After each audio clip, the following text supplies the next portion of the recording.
이재명 사건 이 대법 관련해서 요 얘기도 좀 이어가도록 하겠습니다. 지금 모실까요 안으로? 일단 모실까요? 우리 설주한 변호사님 모셨습니다. 네.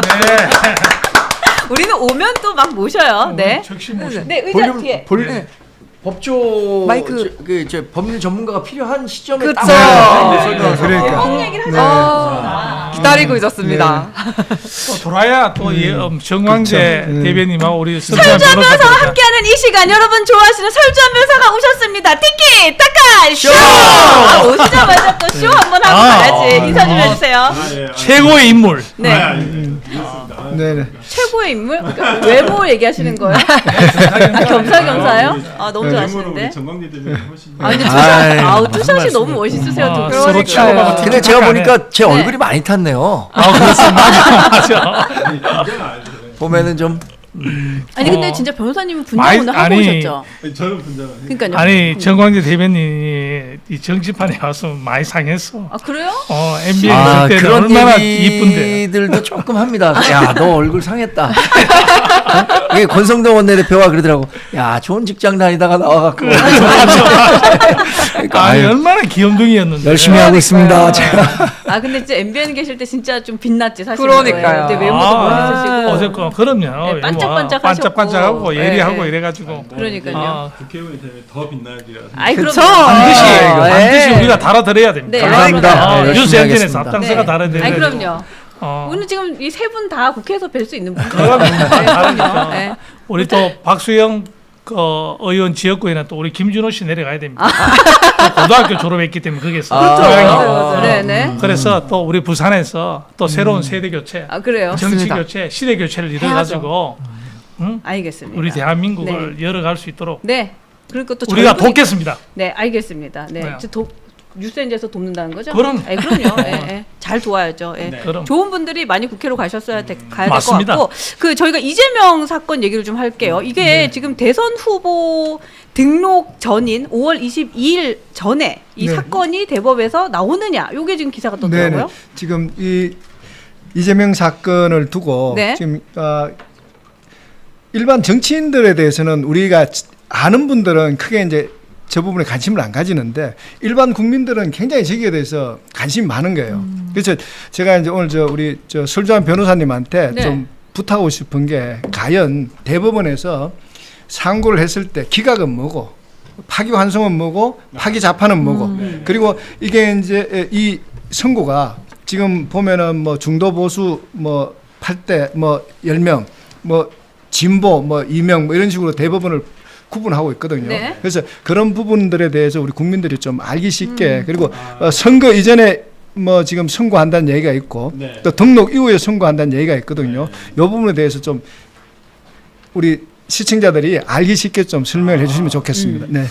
그러니까 뭐 지금 대법원 상고심이 상고가 된 건 알고 다 계시잖아요. 네. 이제 그 공소법 사건인데 1심에서 1년에 집행유예 2년이 나왔나요? 아마 그랬던 것이고 그다음에 2심에서는 항소심에는 무죄가 됐었는데 이제 대법원에서 좀 서두르고 있는 건 사실인 것 같습니다. 근데 제 생각에 그냥 제 개인적인 추측은 후보자 등록 이전에 아마 그 선고를 하기 위함이 아닌가라는 생각을 해봅니다. 왜냐면 후보자 등록을 하고 난 다음에는 뭐 상고 기각이 되든 그러니까 뭐 어떤 기각이 되든 파기환송이 되든 어떠한 결정이라도 정치적으로 해석이 될 수밖에 없을 거라고 생각이 들어요. 물론 지금도 뭐 결론이 나더라도 전부 다 정치적인 해석이라고 생각을 할 텐데 그렇다고 결론을 안 낼 수는 없잖아요. 특히나 신속한 재판을 주장했던 저희들 대법원장의 어떤 재판부기 때문에 저는 속도에 대해서는 저는 별로 이론이 없습니다. 그리고 다들 아마 보수에 계시나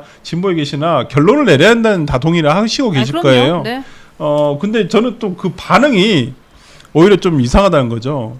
보수 진영에서는 그냥 뭐 그래 뭐 해라. 그리고 또 보수 진영에 뭐 솔직히 여러분 별로 안 좋아하시는 서정훈 변호사마저도 자기는 대법원 어떤 결정이 나더라도 다 승복한다. 그럼 따라야지 안 따르겠냐 이런 그렇죠. 말씀을 하고 계실 정도로 보수 진영에서는 그렇게 뭐 여기에 대해서 큰 기대를 한다거나 뭐 이런 게 없어요. 이미 뭐 저번 탄핵 재판부터 약간 좀 뭐 이렇게 실망을 해서 그러신지는 모르겠지만은 어쨌든 간에 뭐 이 사법 정치적인 사법부에게 우리의 정치적인 희망을 걸 수는 없는 거잖아요. 저는 오히려 국민의힘 후보가 어떻게 하느냐 더 중요하다고 보는데 여튼 뭐 그런 부분에서 지금 속도 면에서는 저는 맞다고 보고요. 파기 환송이냐 아니면 상고 기각이냐. 네. 상고 기각이라는 것은 항소심에서의 무죄 판결이 그대로 확정이 되는 것을 얘기하는 것이고요. 그다음에 파기 환송이라는 것은 대법원에서 생각해봤는데 그 항소심에서의 무죄 판결이 이상하다. 이건 좀 법리적으로 맞지가 않다라고 하면 다시 한번 고등법원에서 다시 한번 재판을 받을 수 있도록 돌려보내는 걸 파기 환송이라고 하죠. 이제 소위 최근에 이제 주진우 의원이 이제 파기 자판을 네. 얘기를 주로 하고 계시는데 네. 뭐 주진우 의원도 저도 유튜브 봐봤지만은 본인이 몰라서 하는 소리가 아니다. 왜냐면 대법원에서 파기 자판을 한 적이 거의 없습니다. 그러니까 어떤 경우가 없냐면 항소심에서 무죄인데 대법원에서 유죄가 된 경우에 형을 정하는 파기 재판을 한 적이 0건이라는 거예요. 0건. 없다라는 거예요. 없다. 그래서 하질 않는 거죠. 그 대신 그 반대인 경우는 있죠. 그러니까 항소심에서 유죄를 받았는데 네. 대법원에서 무죄가 되는 경우는 파기 재판을 하죠. 그때는 형을 정할 필요가 없으니까. 네네. 네, 그래서 그랬던 것이고 뭐 저는 파기 환송이 되는 게 맞지 않겠느냐. 근데 뭐 상고 기각이 될 확률도 뭐 없지는 않다고 봅니다. 제 개인적으로는 뭐 대법관의 구성이 뭐 중도 보수가 10명이고 진보가 2명이다. 저는 이제는 그게 영향을 미치지 않는다고 보고요. 대법관들도 법리적인 판단만 해야 되는데 아무래도 정무적인 판단을 안 할 수는 없을 것이다 라는 생각이 좀 들기 때문에 저는 상고 기각의 확률도 저는 있다고 봅니다. 예, 없지는 않다고 봅니다. 예. 근데 만약에 파기 환송이 돼서 다시 내려가면 그때부터 또 시간이 걸리잖아요. 그때부터는 또 이제 재판을 해야 되는 건데 그렇죠. 그러면 또 분명히 그게 나오겠죠. 84조 논란이 나오겠죠. 대통령이 만약 이재명 후보가 뭐 그럴 일이 없으면 좋겠지만 네네. 대통령이 된다고 한다면 이제 대통령이 돼서도 또 재판을 계속 받아야 되냐. 네. 이 논란은 계속 이어질 것 같습니다. 근데 거기에서 또 논란은 이거예요. 84조 적용을 네. 일단 대법원이 이게 계속 진행할 수도 있을 것 같은데 그럼 또 민주당에서는 헌법 84조 헌법과 관련한 해석에 관한 건데 왜 대법원에서 하냐? 아마 헌법재판소로 이 문제를 갖고 갈 겁니다. 근데 헌법재판소가 지금 7명이에요. 나머지 2명은 새로 선출되는 대통령이 임명하게 되거든요. 네네. 현실적으로. 근데 이재명 후보가 만약에 대통령이 된다라고 한다면 2명을 본인이 제가 생각에 마은혁 재판관 이상의 이념 성향 아니면 친민주당 성향의 후보자를 그냥 임명하면 그렇죠. 그러겠죠. 그러면 이제 헌법 84조를 헌법재판소에서 판단하게 될 때 이른바 얘기하는 입법권과 행정권, 사법부 권력을 다 갖게 되는 상황이 발생하는 거예요. 그러네요. 저는 그게 우리 국민들이 갖고 있는 집단 지성이 발현돼야 되는 대목이라고 생각하거든요. 매번 선거가 끝날 때마다 국민의 선택은 절묘했다. 균형과 견제를 택했다. 우리가 이런 기사를 많이 썼는데 네.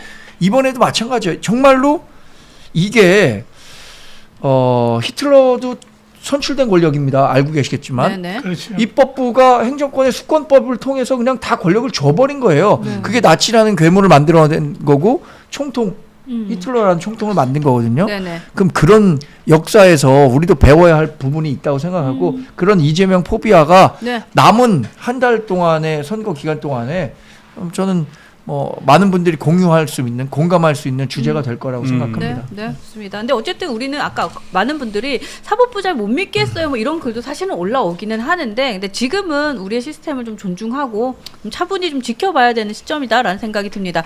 제가 설주환 변호사님 오시면 그거 좀 여쭤보고 싶었어요. 네. 그 지난번 저희 방송에 나오셨을 때 이재명 후보가 호남에서 어느 정도의 지지율을 받는지가 사실 좀 관전 포인트다 그렇죠. 이런 얘기를 하셨거든요. 그래서 이번에 총 득표율은 89.77%로 나와서 뭐 아바이의 추대식이었다 뭐 이런 얘기도 있는데 이제 전체적으로 민주당 안에서의 이런 이재명 후보가 추대되는 과정을 보시면서 어떠셨는지도 좀 궁금해요. 그러니까 뭐 득표율은 의미가 없죠. 득표율은 이미 정해진 거였었고 그렇죠. 네. 투표율이 문제였는데 뭐 전체적인 투표율도 비교적 높았던 것 같아요. 특히나 호남권 투표율이 저는 주목을 했었었는데 네.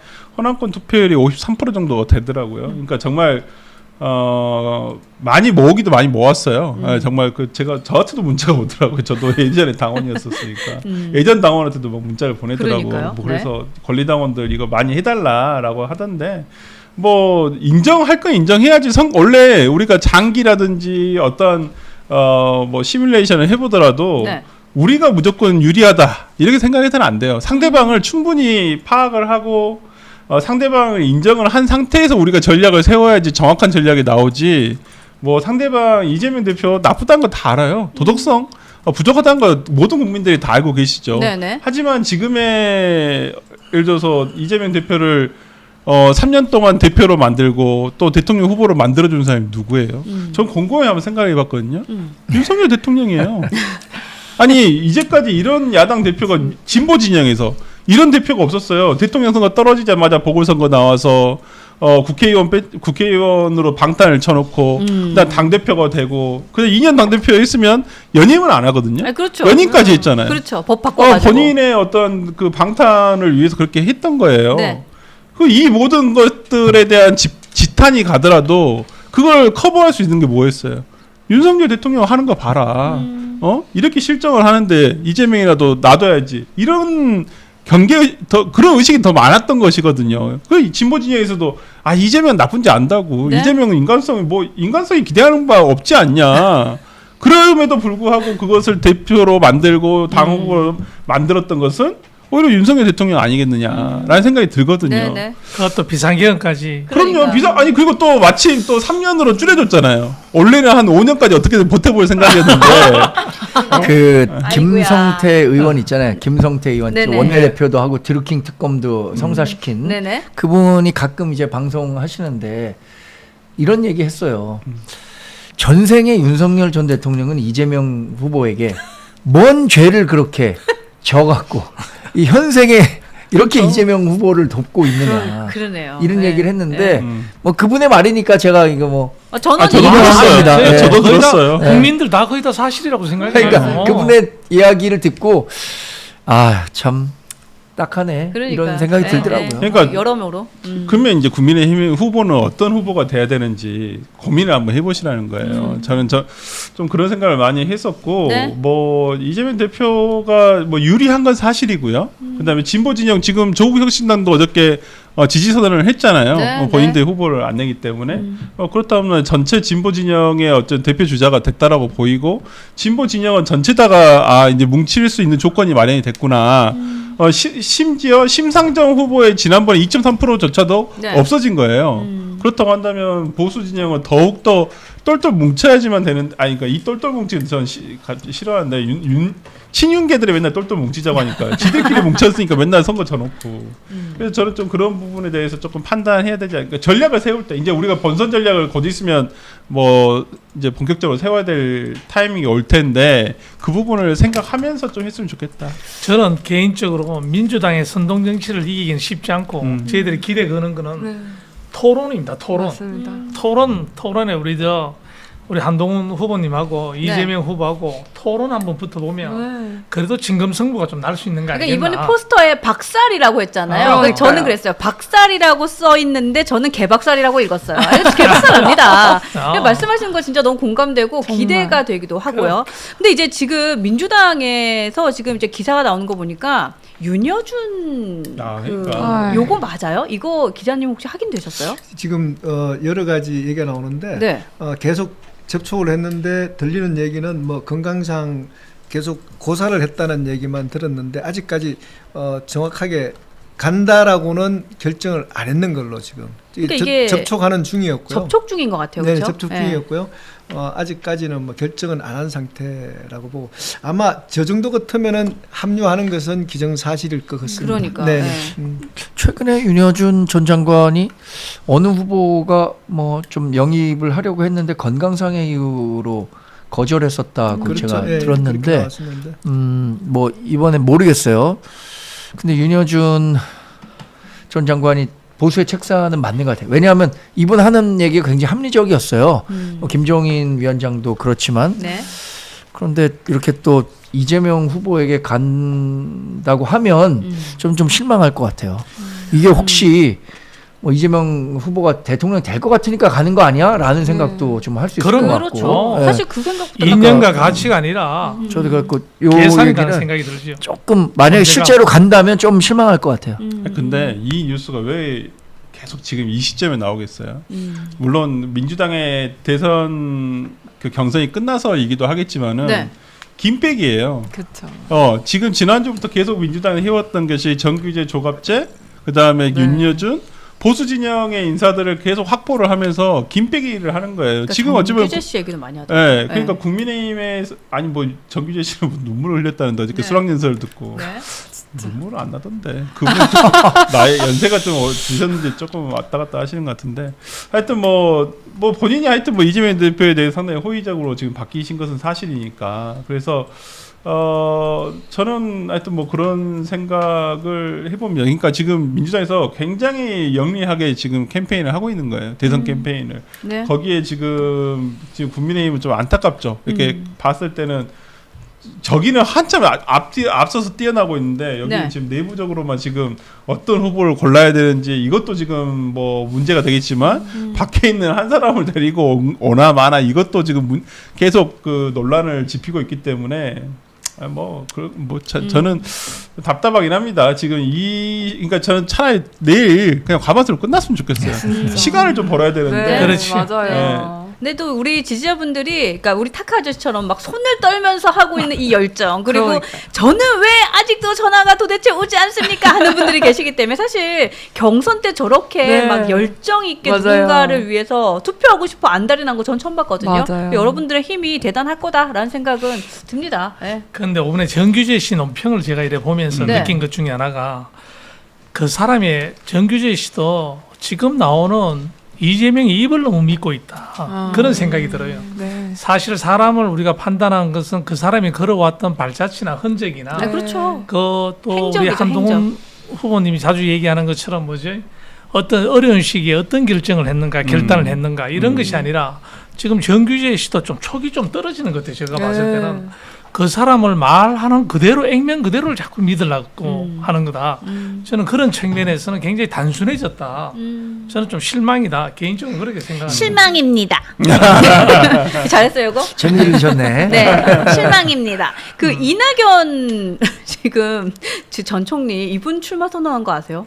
아니 큰 의미가 갑자기. 없어요. 근데 큰 의미가 이분은 왜 없어요. 이럴까 지금? 이분은 네. 아마도 여기는 약간 그거 킹메이커를 지금 자임하고 싶다는 아니 뭐 분인데 아, 그거보다 그런가? 그냥 네. 이재명 떨어뜨리려고. 그렇죠, 어. 그렇죠. 예. 미워서. 왜냐하면 근소한 차이가 되면 네. 2~3% 싸움에서 본인이 몇 프로를 가져갈 것이다. 근데 좀 안타까워요. 솔직히 이낙연 대표 저는 뭐 개인적으로 그렇게 뭐 제가 뭐 가까운 사이였잖아. 아니야. 네.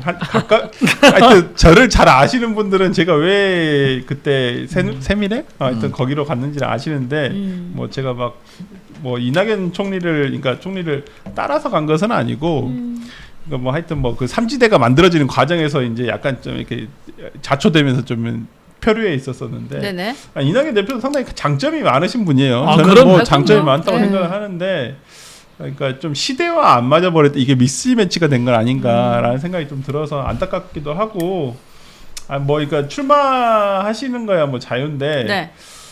출마하시는 게 지금은 워낙 형세 자체가 어렵다 보니까 조금 안타까운 게 있다. 지금 대선 출마한 과정에서 한덕수 권한대행과의 단일화를 하겠다라는 얘기를 하는 것 같아요. 그러니까 지금 자체 동력으로는 누가 보래도 이낙연 전 총리의 자체 동력으로는 뜰 수가 없거든요. 지금 기대할 게 비행기가 없죠. 이륙할 수 없는데 네.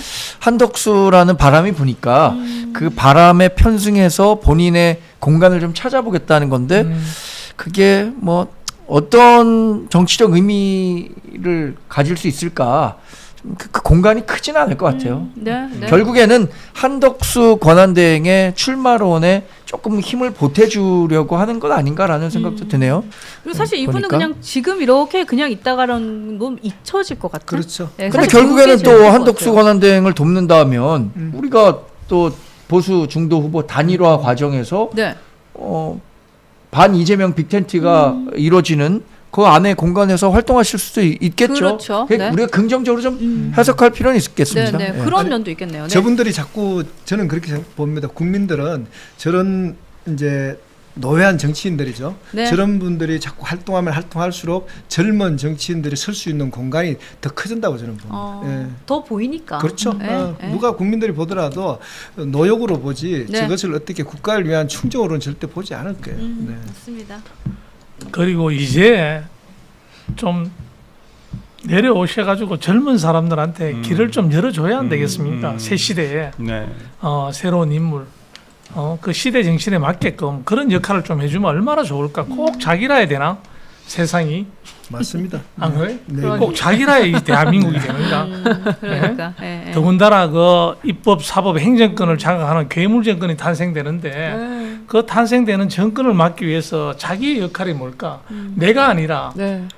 나의 역할이 뭐 주어진 역할이 뭘까? 자꾸 목표를 지향해서 쫓으니까 네. 저래. 맞아요. 역할을 지향하면 될 건데 그래서 저런 거 이런 모습 보면서 참 대한민국 정치 반드시 73년생 한동훈 대표가 네. 돼야 됩니다. 그래서 우리나라를 20년 젊게 만들어야 됩니다. 그 오케이님께서 주신 글 한번 읽어보고 싶은데 한번 보여주실래요, 감독님? 예, 오케이님이었나요? 예, 조금만 올려주시면 있을 건데. 예, 이번 대선에는 신선함은 한동훈뿐이고요. 구태들의 장단질밖에 없는 한심한 대선입니다. 아이 소는 누가 키웁니까? 이렇게 하셨어요. 예, 진짜 소는 누가 키웁니까? 예. 저는 댓글 중에 아까 인상적인 건 우리가 헌법재판소마저 이재명 대통령이 되면 마은혁 재판관 이상의 이념 성향을 가진 사람을 임명할 거다. 그건 너무나 라고 당연하죠. 얘기했잖아요. 너무 네, 자명하죠. 네, 저기 댓글에 네. 한동훈이 대통령 되면 됩니다. 아~ 이렇게 댓글을 주셨던데 아주 나이스야. 인상적으로 봤습니다. 나이스 샷. 네, 진짜. 좋습니다.